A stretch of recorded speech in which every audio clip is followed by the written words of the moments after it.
তো এই মুহূর্তে আমি আছি হচ্ছে আমাদের এই ইস্টার্ন বাইপাস রোডটাতে। তো এই ইস্টার্ন বাইপাস রোডে এর আগেও আমি একটা ভিডিও করেছিলাম যে ওই অ্যাক্সিডেন্ট এইসব নিয়ে। তো রিসেন্টলি এই বোধহয় গতদিনও একটা দেখলাম, গতদিন না দুদিন আগে বোধহয় একটা নিউজ দেখলাম যে এখানে আবার সে একই দুর্ঘটনা, সে বাইক চালক কে একটা ট্রাক পিষে দিয়েছে আর ভয়ঙ্কর অ্যাক্সিডেন্ট। তো এরকম কিন্তু কন্টিনিউ এই রোডে কিন্তু সেই অ্যাক্সিডেন্ট কিন্তু কন্টিনিউ হয়েই যাচ্ছে, কারণ প্রতিনিয়ত এখান দিয়ে বড় বড় গাড়ি যাচ্ছে। আর তারপরে সবথেকে বড় ব্যাপার যেটা, যে এই রাস্তার অর্ধেকের বেশি জায়গা পার্কিংয়ে বন্ধ হয়ে থাকে। এই আমাদের যে এই ভারত পেট্রোলিয়ামের যে পেট্রোল পাম্পটা আছে তারপরের থেকে বেশিরভাগ জায়গাটাই বা থ্রু আউট অল দ্য রাস্তাটাই, পুরো রাস্তাটাতেই মানে অর্ধেকের বেশি জায়গা সাইডগুলো পুরো পার্কিংয়ে ঘিরে থাকে। যেই কারণে কি হয়, যে কারণে বাইকগুলোকেও মাঝখানে চলে আসতে হয় এবং ট্রাকগুলোকেও মাঝখানে দিয়েই যাতায়াত করতে হয়। তো যার ফলেই বাড়ছে অ্যাক্সিডেন্টটা।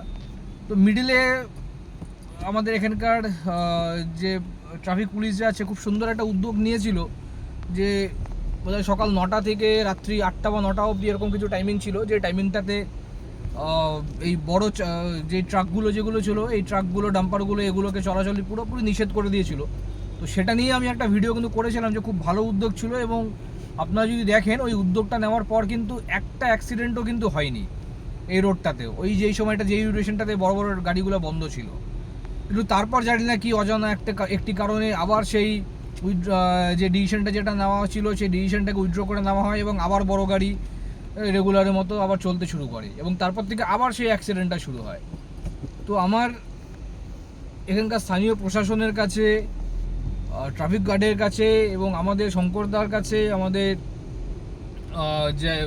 যে এমএলএ ম্যাডাম রয়েছে শিখা চ্যাটার্জি, ওনার কাছেও আমার আবেদন রয়েছে যে আবার যদি সম্ভব হয় কারণ সকালবেলাটাতেই যাতায়াতটা বেশি হয়, তো সকালবেলাটা থেকে 9টার থেকে অ্যাটলিস্ট রাত্রি না হলেও অ্যাটলিস্ট 4টা-5টা পর্যন্ত যদি আবার সেই হেভি ভেহিকেলসগুলোর যাতায়াত যদি বন্ধ করে দেওয়া হয় বা কিছুটা রেস্ট্রিক্টেড করা হয়, তাহলে পরে আমার মতে যেই দুর্ঘটনা যেটা আছে দুর্ঘটনা কিন্তু আবার সেই কমে যাবে।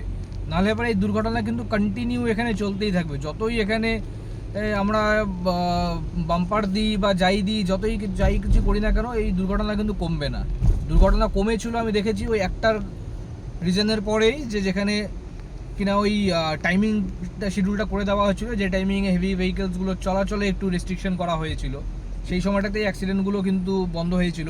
আদারওয়াইজ কিন্তু কন্টিনিউ অ্যাক্সিডেন্ট হয়েই যাচ্ছে। তো আবারও আমার অনুরোধ রয়েছে, যদি সম্ভব হয় তাহলে পরে হেভি ভেহিকেলসগুলো চলাচলে কিছুটা রেস্ট্রিকশন আনুন। দুপুরবেলায় আবার কিছুটা চললো, তারপর আবার বন্ধ হলো, এরকম করে যেভাবেই হোক না কেন হেভি ভেহিকেলসগুলো চলাচলে একটু রেস্ট্রিকশন আনতে হবে, না হলে পরে এই দুর্ঘটনা এই রাস্তায় কমার নয়। তো যাই হোক, এটাই ছিল আমার অনুরোধ। আপনাদের কি মতামত আপনারা কিন্তু অবশ্যই জানাবেন। চলেন, দেখা হচ্ছে পরের ভিডিওতে।